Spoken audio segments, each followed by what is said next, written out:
नवग्रहों में राजा सूर्यदेव अपनी राशि का परिवर्तन करने जा रहे हैं। सूर्यदेव जो इस जगत में जीवन संचार करने वाले हैं, ऊर्जा के स्रोत हैं, प्रकाश के एकमात्र ऐसे स्रोत हैं तथा इस जगत में साक्षात देव हैं। सूर्यदेव का राशि परिवर्तन प्रत्येक माह में होता है। सूर्यदेव अपना समस्त प्रभाव त्वरित प्रदान करते हैं।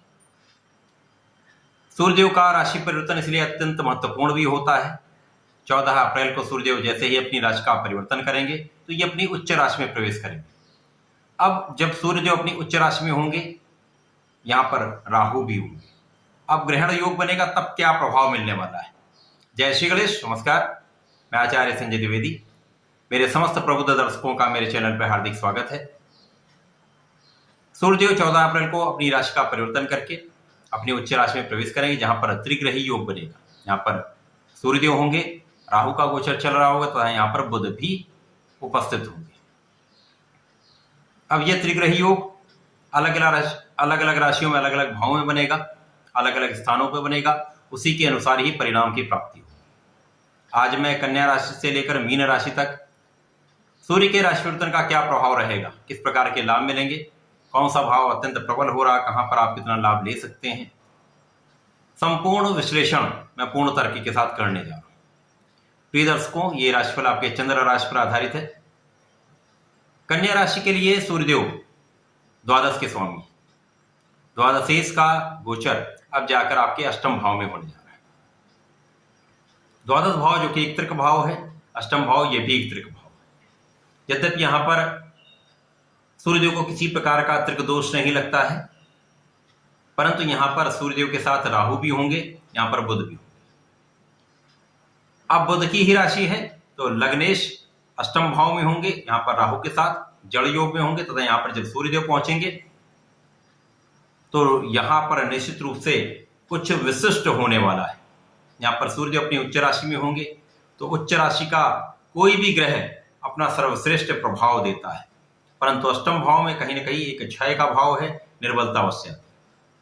परंतु सूर्यदेव राजा हैं, ग्रहण के प्रभाव में होकर भी ये अपना संपूर्ण फल अवश्य प्रदान करेंगे। सूर्यदेव जब अष्टम में होंगे तो यहां पर उच्च की राशि में होंगे, साथ ही साथ सूर्य का बुधादित्य योग बुध के साथ बनेगा। यहां पर एक विपरीत राजयोग का भी लाभ निश्चित रूप से मिलने वाला है। कन्या राशि के जातकों के लिए यह समय कुछ ना कुछ स्वास्थ्य समस्याएं उत्पन्न करेगा। पिता से सहयोग प्राप्त नहीं होगा, पिता से दूरी हो सकती है, पिता के स्वास्थ्य में समस्या हो सकती है, आपका आत्मबल कम हो सकता है, कुछ कानूनी समस्याएं हो सकती हैं, परंतु यहाँ पर सर्वश्रेष्ठ लाभ आपको ये मिलने वाला है। यहाँ पर सूर्य अपनी उच्च राशि में होंगे तो शासन सत्ता का पूर्ण सहयोग मिलेगा, शासन प्रशासन का पूर्ण साथ मिलेगा, पिता का भी आपको सहयोग प्राप्त होगा और आप अपनी कानूनी समस्याओं में विजयी अवश्य होंगे। विपरीत राजयोग का प्रभाव आपको विपरीत परिस्थितियों में भी लाभ देगा। आप अपने कानूनी समस्याओं में अपने शत्रुओं पर पूर्ण रूप से विजय प्राप्ति करेंगे। यद्यपि कुछ समस्याएं रहेंगी, क्योंकि आपके लग्न के स्वामी जो बुध हैं वो भी अष्टम भाव में है, राहु के प्रभाव में जड़ दोष में है।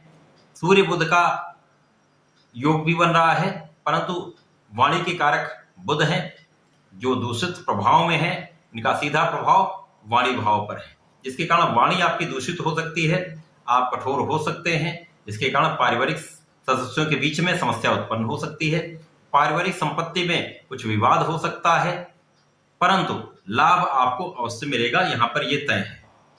परंतु आपको अपने ऊपर अपनी वाणी पर नियंत्रण अवश्य रखना चाहिए।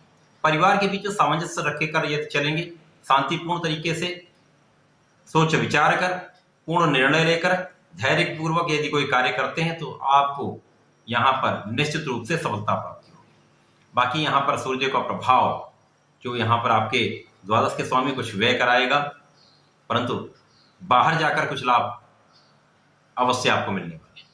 तो कन्या राशि के जातकों के लिए ये समय कहीं न कहीं कुछ समस्या के साथ है, परंतु आपको विजय दिलाने वाला है।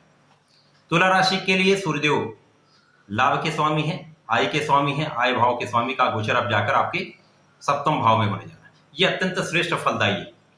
सूर्यदेव केंद्र के भाव में होंगे, यहाँ पर त्रिग्रही योग बनेगा। सूर्यदेव राहु और बुध के साथ में होंगे, यहाँ पर बुध और राहु भी आपसी मित्र में है। तुला राशि के साथ राहु भी मित्रवत होते हैं, बुध भी मित्रवत होते हैं, तो यहाँ पर निश्चित रूप से लाभ के स्वामी सूर्यदेव अपनी उच्च राशि में आएंगे तो आपको सर्वश्रेष्ठ लाभ देंगे। यद्यपि यहाँ कुछ ग्रहण का प्रभाव होगा, यदा कदा कुछ अवरोध आ सकते हैं, परंतु इस समय में आपको निश्चित रूप से लाभ वृद्धि का समय है, आपके कार्यक्षेत्र में प्रगति का समय है, आपकी सफलता का समय है। लाभ और आपकी आय निश्चित रूप से बढ़ेगी। व्यापार आपका तेजी से प्रगति करेगा। नौकरी में है तो लाभ लेंगे, नौकरी नहीं तो नौकरी का योग यहाँ पर बन रहा है। पार्टनरशिप से भी आपको लाभ प्राप्त होगा। यहाँ पर जीवन साथी के साथ सामंजस्य बनाकर चलना। कन्या राशि के जातकों को नियमित रूप से गणपति महाराज की आराधना करनी चाहिए। ओम गंग गणपतये नमः का जाप करना चाहिए। तुला राशि के जातकों को नियमित रूप से भगवान भोलेनाथ पर जलार्चन करना चाहिए तथा प्रत्येक शुक्रवार को दुग्धाभिषेक अवश्य करना चाहिए। वृश्चिक राशि के लिए सूर्यदेव कर्मेश है। कर्मेश का गोचर अब जाकर आपके षष्ठम भाव में होने जा रहा है। ये बहुत अच्छी स्थिति नहीं है, परंतु सूर्यदेव को किसी भी प्रकार का अतिरिक्त दोष नहीं लगता है। यहाँ पर राहु के साथ होंगे, राहु षष्ठम में अच्छा प्रभाव देते हैं। साथ ही साथ यहाँ पर बुध भी होंगे, बुध जो कि आपके लाभ के स्वामी। अब लाभ के स्वामी के साथ कर्म के स्वामी का अष्टम भाव में होना कहीं कहीं यहाँ पर निर्भरता देगा। यहाँ पर ग्रहण का प्रभाव भी होगा, तो यहाँ पर आपके उच्चाधिकारियों का पूर्ण सहयोग आपको प्राप्त नहीं हो पाएगा। यहाँ व्यापार में आपके जो सहयोगी हैं वहां पर कुछ मतभेद हो सकते हैं, कुछ समस्याएं आ सकती हैं, लाभ की मात्रा कुछ कम हो सकती है। इसी प्रकार से कर्म क्षेत्र में कहीं न कहीं कुछ व्यवधान आ सकते हैं। तो यहाँ पर बहुत संभल कर, बहुत संयम पूर्वक अपने कार्य को करना चाहिए। सोच विचार कर, वेल प्लान्ड वे में पूरी तरह से विचार करके, पूरी तरह से एक कार्यशैली का निर्धारण करके यदि कार्य करेंगे तो निश्चित रूप से आपको सफलता प्राप्ति होगी। यहाँ पर निश्चित रूप से आपके शत्रुओं पर पूर्ण विजय आपको प्राप्त होगी।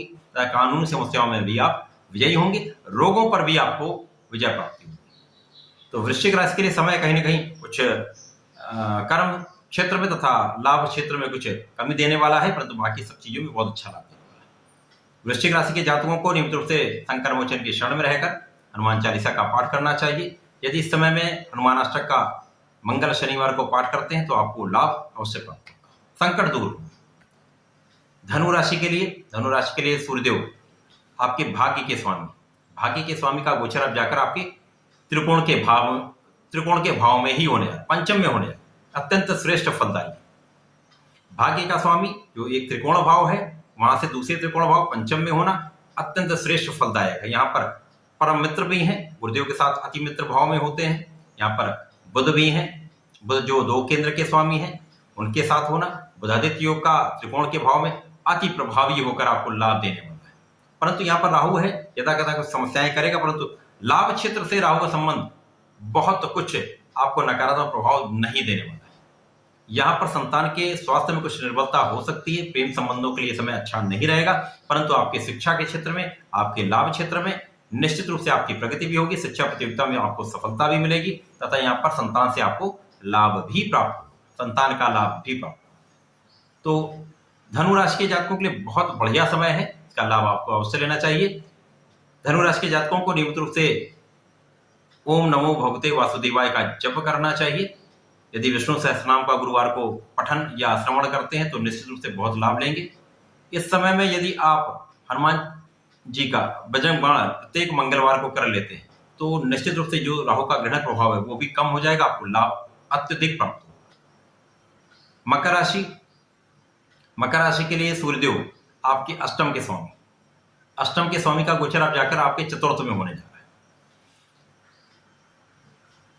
तो मकर राशि के लिए यदि हम देखें, शनिदेव की राशि है, वहां पर सूर्यदेव अत्यंत कारक नहीं है, परंतु यहाँ पर केंद्र में आ जाएंगे। चतुर्थ भाव में होकर केंद्र के भाव में, सुख के भाव में निश्चित रूप से आपके लिए अत्यंत श्रेष्ठ फलदायी होंगे। यद्यपि यहाँ पर माता पिता के स्वास्थ्य में समस्या हो सकती है, उनसे दूरी हो सकती है, मतभेद हो सकते हैं, कुछ क्लेश हो सकते हैं, परंतु यहाँ पर आपको उनका सहयोग प्राप्त होगा, उनका आशीर्वाद अवश्य प्राप्त होगा। यहाँ पर आपको नियमित रूप से अपने माता पिता का आशीर्वाद लेना चाहिए। यहाँ पर आपके सुखों में वृद्धि का योग दिखता है।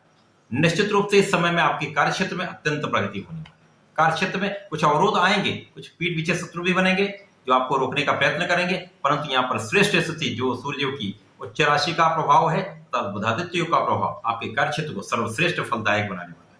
लाभ की मात्रा बढ़ेगी, आपको सफलता अवश्य मिलेगी। मकर राशि के जातकों को नियमित रूप से शनिदेव को प्रत्येक शनिवार को शनिदेव को चौमुखी दीपक का प्रज्वलन करना चाहिए तथा ओम शम शनैश्चराय नमः का जाप करना चाहिए। इस समय प्रत्येक शनिवार को यदि भोलेनाथ पर काला तिल का अर्पण करते हैं तो आपके कष्टों से आप मुक्त पाएंगे। कुंभ राशि के लिए सूर्यदेव सप्तम के स्वामी हैं।